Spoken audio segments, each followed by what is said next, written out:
សូមស្វាគមន៍មកកាន់ Channel Big Collection KA ជម្រាបសួរបងប្អូនទាំងអស់គ្នានៅក្នុងថ្ងៃនេះចំណែកយកខ្ញុំមានអាវយឺតម៉ូដថ្មី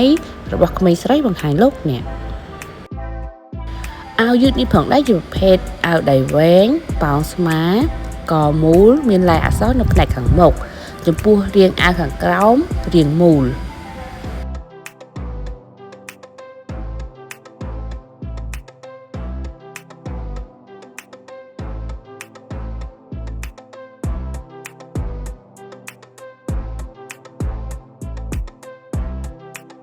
យើងទៅមើលផ្នែកខាងក្រោយវិញម្ដង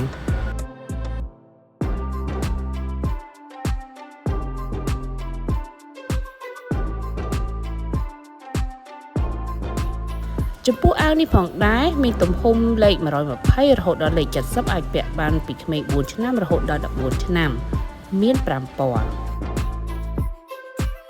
មានពណ៌ឈូកពណ៌ស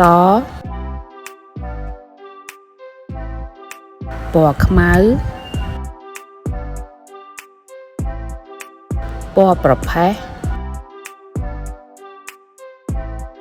និងពណ៌ចុងក្រោយគេគឺពណ៌ឈាមជ្រូក